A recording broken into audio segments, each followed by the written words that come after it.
This is Kelly. And this is Sue. Welcome to Front Porch AF. We're friends and neighbors. Gather to have, we're still reading this. Gather to have a drink and a laugh and figure out how to solve all the problems of the world. How you doing, Sue? I'm better. Cheers. Cheers. Much better. How are you? Much better. I'm glad to be here. Well, I'm glad you're here. You were gone. I was gone. Missed you.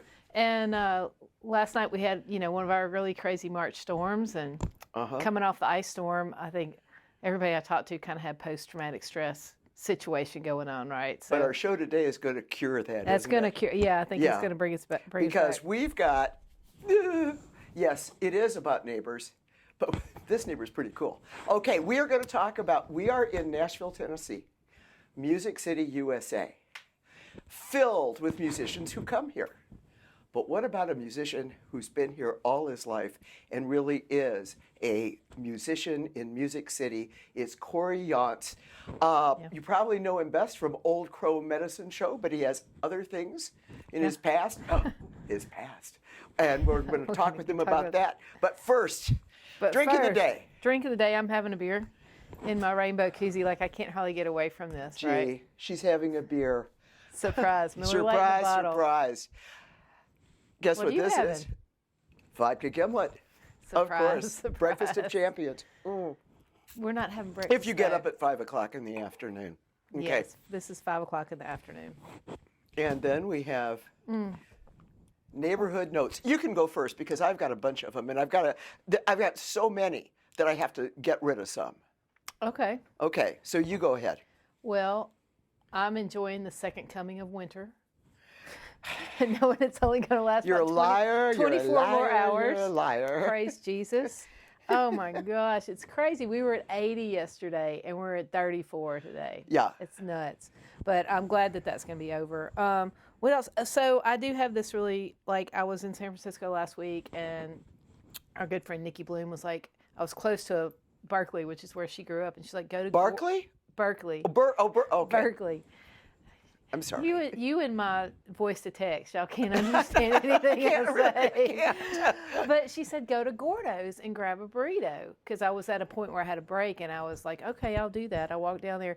And so then Saturday I had to go downtown, and I was craving a burrito. When I was in Athens, Georgia, there used to be a place called Mean Bean, and I was like addicted to these black bean burritos. And so after I ate at Gordo's last week, I was just like really jonesing for a burrito. And so I went in my phone, and I was like, where can I get like a Mission style burrito in Nashville? And you won't believe this, there's a Gordo's in Nashville. They just opened. No. Yes. And it was like 5 minutes from a California burrito place in Nashville. And where is this? It's kind of by Geodis Park. So I was on 8th Avenue at the motorcycle, the Indian dealership, and it was just 5 or 6 blocks from there. And then Geodis Park's kind of there. I don't know how to explain it, but it's all that little, whatever you call that little neighborhood. By the way, alert. Time will have passed, but Geodis Park will be the site of 9 soccer games in the 2028 Olympics. Summer Olympics. Cool. Yeah. That's really cool. Yeah. But your tickets will be gone by the time Anyway, but you can go this. to Gordo's if you go to there. And if you like burritos, you've got to go get a burrito at Gordo's. All right. So good. My first burrito ever I got in Los Angeles, and I'd never tasted anything like it. I went, oh my God, what is this? This is 1969. Okay. Yeah. And I've been searching for that burrito. We're going to Gordo's. Okay. All right. Yeah, it was really fantastic. Yeah, I think that's kind of it for me, just like doing regular stuff. I still have cleanup and fences to fix. And we are still, we had 52 mile an hour alerts last night. We had a tornado warning. It literally passed over all of our houses. Yeah. Everybody here on stage, including Cory's, passed over our house about 11 o'clock at night. I'm from Tornado Alley country in Indiana. I don't really worry that much until I hear the train coming. But Mark made me get out of bed, put on shoes. Good for Mark. And go downstairs. And then it was all over, and I had to go back up and go to bed. But my neighborhood note is, in the wake of that, I went out and there is a giant tree limb down and a whole bunch of branches, which means I have to call the tree guy. But you know what? It's not in any area that is going to affect anybody. Right. So I think you could do something else with it. We're going to make a nature preserve out of this stack of things. So that will allow things, snakes and skunks. It'll be a more complex habitat. A complex habitat. So that there will be a all sorts of sign. things can live. We will have tours. It'll be the Front Porch AF Nature Preserve. Nature, perfect. Also saves me $300 from having to call the guy and have him take it away. Once again. You know what? They were just out there working this afternoon. I saw. And they left a chainsaw with a 36-inch bar. And you almost stole it, didn't you? I'm going to steal it. How many chainsaws do you have now? 4. 4? And I count the little ones. I don't count the little ones. You don't have the little ones? I do. I have 2 of those, but I don't count those as real chainsaws. So. Okay, well, fine. And how many motorcycles do you have, if not counting the little ones? 2? All right, only fine. 2. Okay. Okay, music video. I was. Oh, yeah. Yeah, I was in a music video at Dee's, and I was one of 2 old people at the bar. Thanks, casting director. Did you have any line? Did you get up and dance? Did you have a role other than just old person drinking at the bar? Old person drinking. Is that to be in the credits? Yeah. Old person drinking at the bar. They typecast. and then, ladies and gentlemen, I have an extra ticket for wrestling Friday night. Oh. Just. Maybe our special guest might be into wrestling. Maybe our special guest might be interested in it. All right. We'll ask. I'm going to the NCAA tournament. Vanderbilt women are second seed, number 2 seed in the women's NCAA tournament, and they blew it last night. No, they blew it. They got beat by Ole Miss in the SEC tournament. And no, the men's team. Oh yeah, the men's team. Yeah. The men's team were really number 5 seed or something. I know they were really good. I think they got robbed. Yeah. But around that ranking. But anyway, so the first round of the tournament's going to be at Memorial Gym at Vandy, so I'm going. Okay. We have time for mailbag. We have time for mailbag. Did we get anything in mailbag? Yes, of course we did. Wait a minute. I even have something. Oh my goodness. In the bag. This is exciting. This is a thank you note. We made a contribution in honor of one of our listeners who had this is a thank you note from the Humane Society where we made the donation. Oh, see, and it's to super cute. Yeah. To Kelli and Sue. And then my other mailbag note is, while I was being the old person at the bar, well, that's not true, is it? Fine. I've been to Dee's 4 times this week. Don't judge me. It's only Monday. It is only Monday. Well, I count the weekend beginning Friday. Okay. So Amelia White was playing last night. She was awesome. Mm-hmm. Great. And we will digress. I will put some stuff on the web about Amelia and the show last night, which was great. I ran into someone I had not seen in person since before the pandemic. He's a fantastic singer, songwriter, performer named John Latham, and he stopped up by to sing with Amelia. I love John. In the meantime, he had gotten married. Oh. And while I have been on the Facebook with him saying congratulations, I had never met his wife. Mm-hmm. She came over. Audrey came over, and out of the blue, she said, I have been waiting to meet you in person. And I have to tell you, I love your podcast. Oh, that's so cool. Audrey. Cheers, Audrey. Cheers, Thanks Audrey. For listening. Fan of the Day award. Yes, fan of the day. You're somebody else's spirit animal. By the way, everybody can see the clock. This is the very first time that's ever happened. It is. That's the truth. Jeez, Marie. Okay, all right. Well, fine then. And look, we're on time. All right. I know. Are you ready? I am ready. Okay. And I am going to read this because, as you know, I slave over these introductions. I know you do. I do. That's the editor in you. I research. I am very good. And then I found out as he's coming in, I've got something wrong already. So I'm going to try to remember. All right. All of the links will be on the web. All right. I'm going to read this.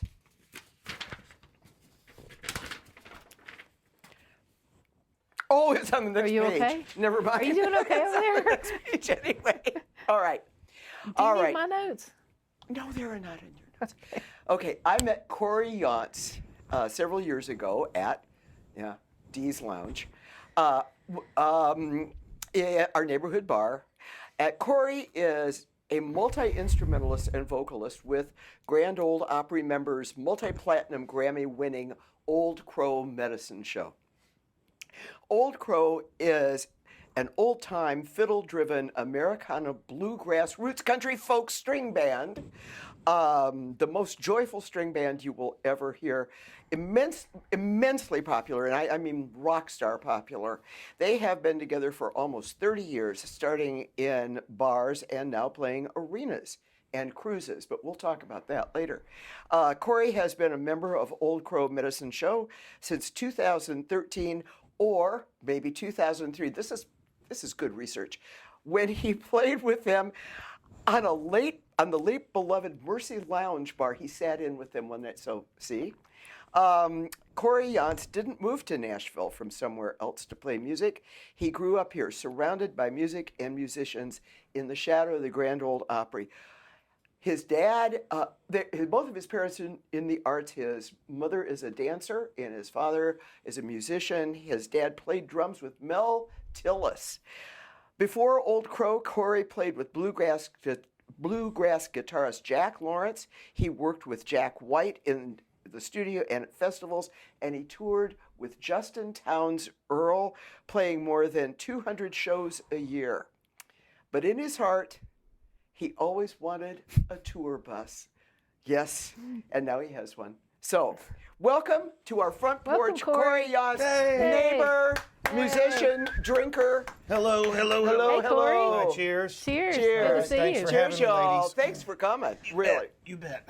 I have one real quick question. With 200 shows a year without a tour bus, where did you sleep? Well, 200, that was 200 nights a year when I was with Justin Earle. Okay. I should clarify that we do about 70 to 80 shows with Old Crow, which is still a lot, but back in those days, we slept in the van or on people's couches or floors. And all I can say is, being in your 20s, it's not so hard when you're doing all that. So. But when you're in your 30s like you are now. Oh, yeah. Yeah, my 30s, yeah. Hey, can we begin with what it's like being a musician and actually making a living at it in Music City? So many folks here move here with that goal, and so many are still juggling part-time gigs. What's it like to be able to play music for a living? It's a tough town. It's probably the toughest town to try and make it in musically. Growing up here, I'd be on the road or whatever, and people, oh my God, you're from Nashville. I want to bring my band. I want to come to Music Row. I want to do this. I want to do that. And I used to just, unfortunately, have to kind of look people in the face and go, don't do it. Don't do it. I'm telling you, don't do it. Play in Chattanooga, play in Knoxville, play in Memphis, play, anywhere else in Tennessee, because, everyone here is in the industry and nobody gives a damn about your band. Yeah, unfortunately, that's just how it is. And, it's just like LA, when people trying to go there and trying to become actors or models or things like that. It's a tough industry, but it is Music City, USA, and it's the appeal. So, and it's a confidence builder once you do start getting success here. And it's just like, well, I've done good in Nashville. That means I can go anywhere and do it, Yeah. And if you can make it here. If you can make it here. Yeah, you can make it anywhere. So before, I found this little tidbit, and I've got to ask you. Mm-hmm. Before you did music full time, you were a caretaker at a Boy Scout camp. Most certainly was. Where and when? And What Boy Scout camp? Yeah. Well, our local camp here in Middle Tennessee is called Boxwell, and it's out on Highway 109. And I worked staff. I grew up in Scouts, and everything. I worked staff there for many years in the 90s, in the early 2000s. And eventually I did become a caretaker out there for about 4 or 5 months during the fall one year. And but I have worked at other Boy Scout camps as well. I've worked at in New Mexico at Philmont. I've worked at Sea Base in the Florida Keys. And My bonus brother, I'll call him, was at Philmont for Love a it. long time. He was, and Danny, they were all, and my brother and my dad, they're all in scouts. I try to be a Boy Scout. They were like, nah. Well, you grew up in Mississippi. Boy Scouting, was that a big thing? It was a big thing. Scouts. Everybody went through. Anywhere in the Bible Belt Scouts. Yeah, got their Eagle Scout. Like there that was and the thing. in Utah, or Mormons and everything, because they're kind of forced to do it. So The Bible Belt and the Mormons. Okay. the Bible Belt, the Mormons. Yeah.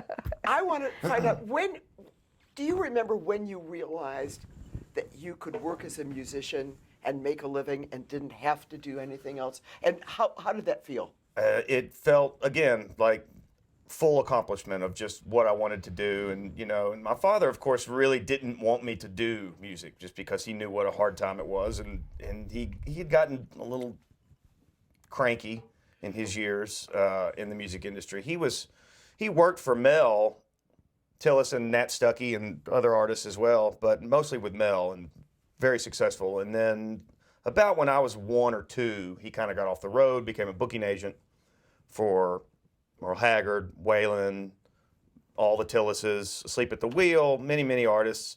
And a lot of those artists, they were old and cranky as well, and they didn't want to do anything. And my dad would just get very frustrated at the end of the day, just like, well, I don't know what these people want from me anymore. I got them a $100,000 gig and they won't get in the bus and go do it. So I can't put up with this anymore. So he didn't really want me involved in it either. I'm telling you, it's a crummy industry. Everybody's crooks and this and that. And, but I'm like, well, how can you say that? Like, you're the biggest music fan I know, my father. And I'm raised, around a drum set my whole life. Yeah. And I'm like, this is what I want to do, And you tell me all these stories about you on a bus and everything. I'm like, that is the funnest. That sounds like the funnest life, And so eventually when I got to the point of like, okay, I'm actually making a living at this. I don't have to go work at scout camp during the summer. Yeah. And and go back and forth. I can just stay right here in this van or stay right here in this bus. It's mostly once I got to a tour bus and everything.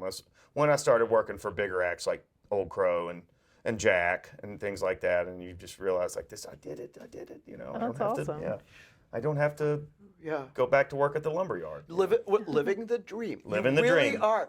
You mentioned growing up with your dad, and do you remember what it was? When did it hit you that your parents were in show business? Or were everybody's parents in show business back in Nashville? Not really. Day? I mean, most of my friends, again, in scouting, like my dad was like definitely the only guy in the music industry in our entire scout troop. I came from what they call a power troop, where there's a lot of money involved, and it's over in Brentwood, and it was a big, big, big troop. A lot of boys.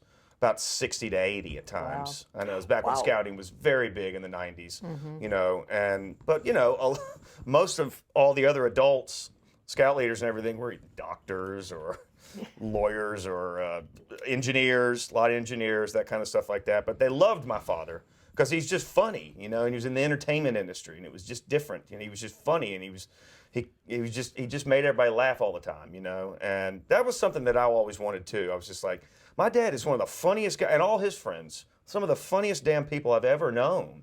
And just being able to tell stories like that, and being able to have all those stories, and not just like, well, how was your day? It's the same as yesterday. They could just go down just rabbit holes of just the things that they did, and they just make everybody laugh. And growing up, it wasn't like I had a whole lot of friends that fathers or mothers were involved in the music industry. I have a couple, the Travis Nicholson and Skylar Wilson, two dear friends of mine, Dustin Welch. When we were teenagers, though, and I got to know them once I was about a teenager, and realized, hey, their dads are also songwriters, and their dads are in the music business. This is cool, Do you still go? I came here in 2003, and you came here in 09. That's actually the year I joined Old Crow. Okay. 09. We used to be able to go down to Lower Broadway, park a car on the street, walk into Roberts. Absolutely. I haven't been to a bar on Lower Broadway since the pandemic. Do you still go to any of them? Not really. No. I mean, I'm to the point now, like my daddy said, I don't care if Elvis is playing down there. I'm not going down there anymore, you know? And I started going to Lower Broad, I think the first time I ever went was my 25th birthday. So this would be 2005. And I remember I had people in the back of my pickup truck. And we drove downtown. And we pulled right in front of Layla's and went in there and watched like JD and Chuck Mead and people. And I didn't know them back then, but I was astonished. I was just like, this is incredible. These guys are such entertainers. They're hilarious. You know, they were funny. They were making fun of people as they were leaving. You know, and, it was just awesome, man. But yeah, I can. My dad still thought of Lower Broad even in the early 2000s that it was all a bunch of porn shops and everything, which it was. Well, there was a lot of that going on. So he still thought it was, and he was like, "What are you doing going downtown? You don't need to be going down there." And I was like, "Dad, they tore all that crap down. It's not." I consider some of those places now porn shop. I don't know about that. But yeah, some of those new honky tonks. Yeah, the new honky tonks. The fact that somebody will give their name and brand, and then they'll have a designer come in, and they'll have an $18 cocktail. What happened to the $5 bologna sandwich with a Pabst? You can still get it at Roberts. You can still Roberts get and it at Layla's. Roberts, That's the only places I'll go. And I will say that. You know, well, those are the only places I'll go. Monday nights at Roberts. Absolutely. Headley, John England and the Western Swingers. And Josh Headley, if you can stay up late enough. Yes, and Josh Headley, if you can stay up late enough. Kelly, how did you start going to Lower Broadway when you first came? Well, when I first moved here, it was still much like you guys. I remember when I was looking for houses up here, I met my mom and Papa D at Tootsie's one afternoon. We got into town about 2 o'clock, and we sat and drank in Tootsie's all afternoon. And we walked out at 5 o'clock. We're like, "Oh, it's still light out here," you know. I want the sunglass concession. But like seriously, I think we had parked on the street in front of Tootsie's. Yeah. And I did have some friends in town, and I've ridden down Broadway with people in the bed of my pickup truck as well, right? I can remember Took them around to the Station Inn and dropped them off. Station Inn. I'm playing there Wednesday night, actually. Oh, awesome. That's right. That's right. We're about to kick off an oldies tour. Well, we keep calling it an oldies tour. Well, you are old. I know. Pro I know. Show. Very old. Hey, well, I had a question about your instrumentation, but go ahead. No, I mean, that's kind of where I was going to go. How do you decide, what's your favorite one to play? And how do you figure out, like, when you play with different people, how do you figure out which one you're going to Well, this current lineup, with Old Crow, and I've said that many times, but I really mean it this time. This current lineup is completely, every damn one of us is a multi-talented guy. There's not a song in the world that we couldn't play. And it's a great, great feeling of like, well, I don't know how to play banjo. Well, he does. He can play banjo. And all of us play banjo in a different way, you know, or all of us play, there's 6 guys in the band. Let's see if I can do this. Out of 6 guys in the band, there's 2 drummers, 2 keyboardists, 6 guitar players, 5 banjo players, 5 mandolin players, 3 fiddle players. Yeah. It's just this especially any stringed instrument, 2 dobro players, accordion players. We can 2 harmonica players. We can cover it all, especially if it's acoustic. Yeah. And also, again, like if we bring the full rig out with the keys and the drums and stuff like that, we rotate all night long. I mean, everybody in the band probably plays anywhere from 4 to 7 or 8 instruments every night. Well, I know that you said you grew up with a drum kit. Grew up with a drum kit. But now this may be just a partial list. Mandolin, piano, banjo, harmonica, and of course you sing too. Mm-hmm. Keep on adding. Little bit of guitar. Did you have keys on there? I have piano. Yeah. Okay, piano. I still call it piano. I do too. I don't understand what a keyboard is. I like saying piano too. First of all, because I'm not a very good keyboardist. Like, I'm not a good organist. I'm not a good synthesizer man. I'm not, I can't talk shop with a lot of keyboard guys about different equipment. I'm just like, I just know how to play the damn piano. Yeah. So how did you move? To piano? To any instrument other than drums growing up? Because I got to the point of, Okay, so when I was high school, senior in high school, I started taking a little bit of piano lessons in school, just because we could getting high, and I was like, I want to take piano and be high during this shit. So first class of the day. Thank you, Bobby Jean Frost, if she's still alive. But We're gonna tag her in the video. yeah, right. If she's even still living, most of my teachers probably all. Anyway, so I had such a good time at it, and in the '90s, I was a big hippie guy, and I loved this band Fish. Still love them. I found out, when I was about a senior in high school, that all four of these guys had doctorates in music, and I was like, "What a cool idea! I want to go to school and study," because I didn't know what I was going to do in college. And I was like, I'm gonna study music, and I'd never really read music very well. I took drum lessons at Forks Drum Closet in 1988, and, Yes. and could read a little bit of rhythm, but had forgotten every damn bit of it. I failed every rhythm class in college, by the way, folks. Every damn one of them.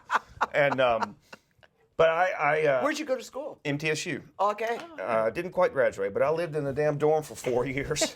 There you go. Hey, that's graduation to me. That's all right. 4 years in a dorm.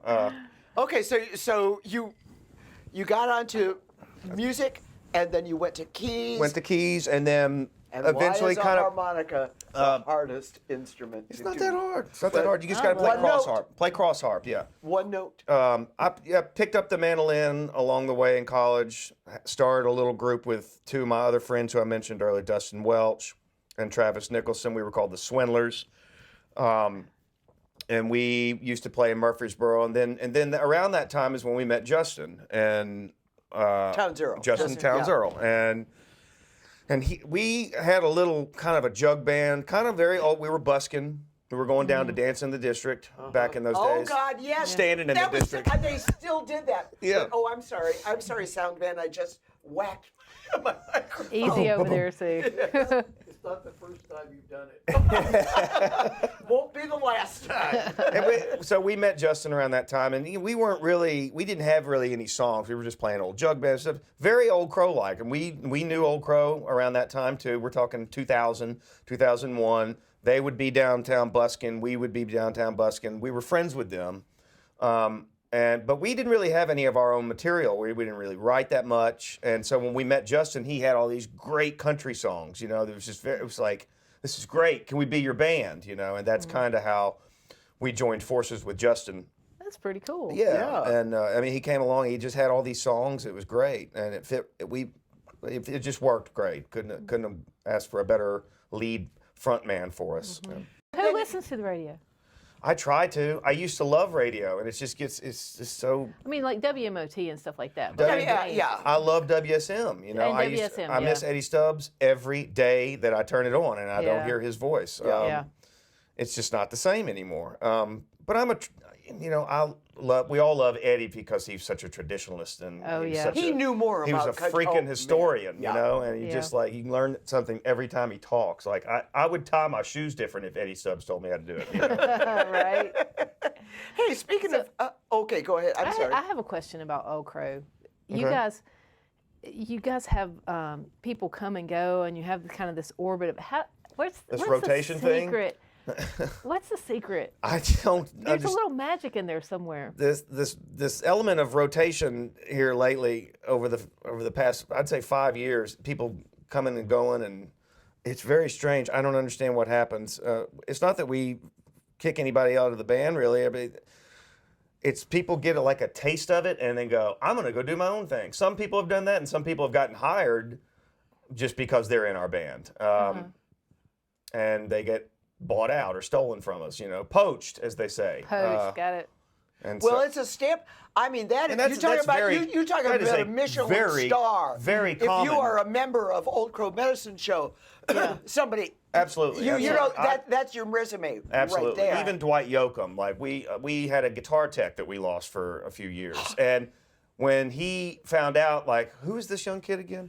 And they said we got him from Old Crow, and he said, let's make sure we take care of him. I mean, even Dwight, one of the biggest assholes in the industry or whatever, even he was like, he's from the Old Crow camp, let's take care of him. I have, and I have to talk. Okay. All right. About Wagon Wheel. Okay. All right. Now this All is right, the now first this time, is, okay, ladies and gentlemen, this we is the first cannot time that's blame- ever been mentioned in I an know. interview. Here's the Right? thing. Anybody Here's ever the asked thing. about that? We do not have a license on our audio feed to play recorded music. We do on the YouTube, so we might play that. But we might So play in something lieu else. of that, I often Oh, no. help out. Oh, Mark, please rock stop us. me, mama, like a wet. Please stop it, Mark. And I Please can make it stop now. All right, here's the thing. Old Crow's Wagon Wheel has had more than 198 million plays on Spotify. You probably got, what, $20 for that? Anyway, was just about to and say. someone called it country music's free bird. And that's just the tip of the influence and popularity. How do you keep it fresh when you play Wagon Wheel? Because it's ours, you know. I look at it as ours. Now, it goes further back than even Bob Dylan. Dylan claims that he didn't even, Yeah. that he stole it. And it goes back to Arthur Big Boy Crudup. It goes back to a couple other blues musicians as well. So it's this continuous thing, but by the time it made it to us, you know, it was fully written, you know, like Catch Secor wrote so I consider most of it Old Crow. Like I just do. I mean, he wrote all the lyrics and everything. Sure, the chorus was kind of Dylan's, which is probably the most anthemic part of it and it's the most beautiful part. But it's just 4 chords over and over and over again. It's not like the chorus has some big different movement or anything like that to it. It's the same damn thing over and over. And, you know, I think I consider it ours. I don't consider it, you know, I think a lot of people out there will be the first ones to tell anyone listening to it that Darius is, and Darius is a very nice guy too. I don't want to talk badmouth him, but we're doing some shows together this year and we're going to steal Jeff Crawford because he should be our damn tech. I was gonna wonder. He's the guitar tech to the stars. That guy knows more about banjos than anybody in Old Crow too. He worked with us on a record, and I mean during COVID, and we were like, "Why in the hell are you working for him? Why aren't you working for us?" And he was like, "Retainer, man." I was like, "Okay, no, I get it. I get it." Maybe your cruise is good. Maybe your cruise is going to be better than Darius's cruise this year. Maybe. Speaking of cruises, what's up next for Old Crow and you? I mean, what are you up to? We leave in 48 hours for this oldies tour. So again, we're doing the first album and the second album. We're just playing acoustic. We're bringing Willie Watson back for this, who flies in day after tomorrow, the day of the show, no rehearsals, which wow. I really. That'll be On fun. a wing and a prayer. Wing and a prayer. First shows at Station Inn. We're doing about 10 shows, 5, and then we come home, take a break, and then another 5. They're all old haints, you know, that Old Crow used to play. Well, that we still play sometimes, but Station Inn, Tennessee Theater, Orange Peel, Variety Playhouse, the Georgia Theater, just a bunch of places that, you know, that Old Crow kind of got its start at and everything. Not its original start, but when it first started kind of getting the, you know, ball rolling and everything. I'm looking forward to it. I'm a little nervous, no rehearsal and everything, but Yeah, you know what? That'll be fun. I think as long as we can just let's just have fun with it. But again, you know, we haven't done an all acoustic 2-hour show in quite a while, so just like that's it. Just all of us in a line like we used to be, you know, 20 years ago. But it's going to be fun. You're going to hit Boone? We are hitting Boone. Boone, North Carolina. Boone, North Carolina. All Yeah. right. Boone is the second show right after Station Inn. So as soon as Station Inn is over. All right. Pro tip: if you do not have your tickets to the Ryman for New Year's Eve. Oh yeah. Oh yeah. yeah. How many years in a row now? This will be 17. This year 17. will be the 17th year. And you were what, 6 when you started playing there? 6 years old when 6 we years started. old when you started playing there. Cruise. You've got a cruise coming up. We've got a cruise, and it is Drew Holcomb's cruise, and it's in November.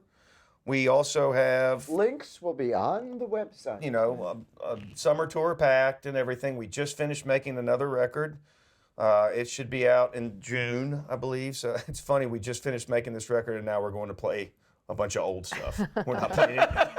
Like, we got to relearn everything, like, you know, before that tour starts. It was a great time making our new album. That'll come out in the summer, and we're going to tour all that. And Are you touring just in the States, or are you guys going out? we are going to we're going to Spain. We're going to Holland. Just back to back, 2 shows coming right home. And 2 shows, and Oh, know, That's back gonna to be back. pretty rough. That's some travel. man. Yeah, we'll be Oh, dead tired. I do not. Envious on that one, I know. Let's hope TSA is back. You know. No kidding. Oh, God.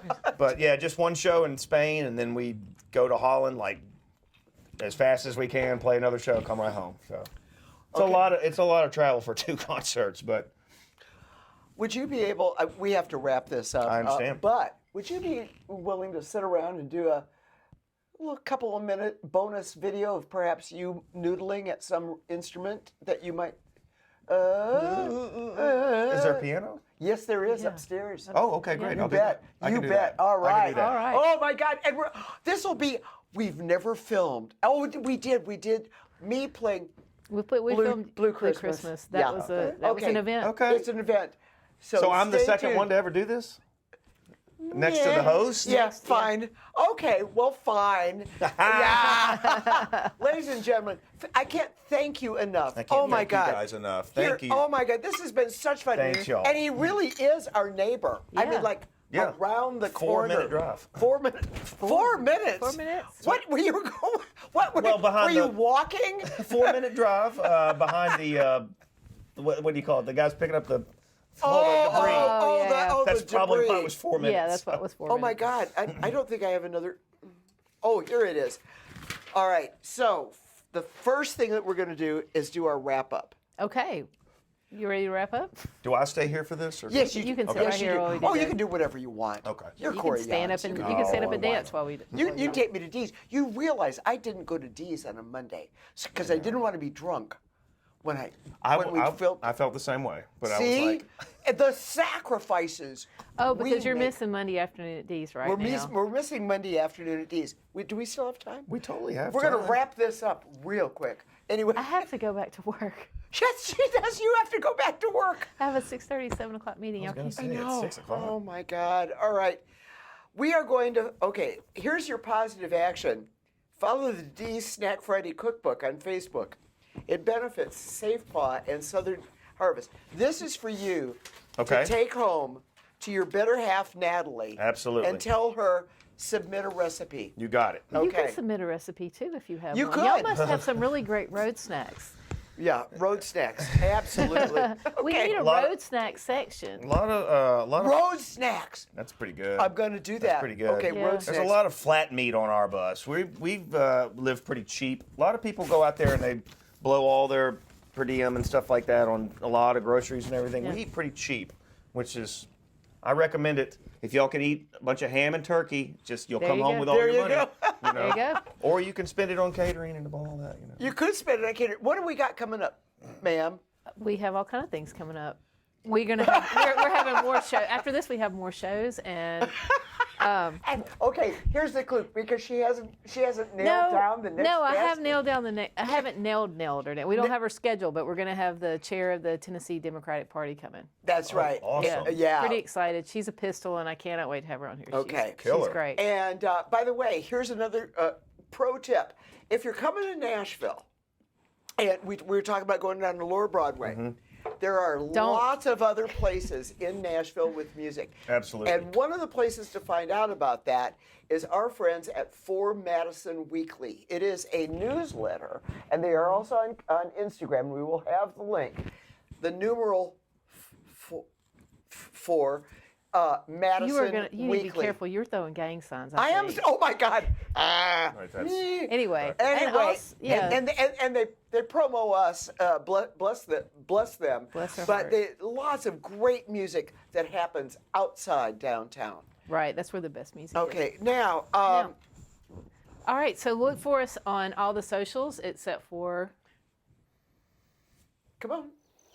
Oh, there's a Twitter sound There's a coming. Twitter sound. There's a We can't hear it. tweet. But you can find us on Facebook and YouTube and Instagram and and TikTok and the TikTok. and follow us, like us, share us. Please share us. Please like us. The algorithms love the liking. Okay, I just want to tell you, Old Crow Medicine Show has, what, 17 million followers on Facebook? I mean, we're looking for 300. Okay, so just go out there. Give it a couple more years. Give it Yeah, a couple more years. Yeah. All right, and all right. Sue says, read Wait a minute. along. Read along here. Okay, got it. I type this out for her every. I got it. I'm here. Okay. Until next time. When we gather on our audio front porch, grab a drink. And solve all the problems of the world. Thank Cheers, y'all. Thank you. Cheers. Cheers.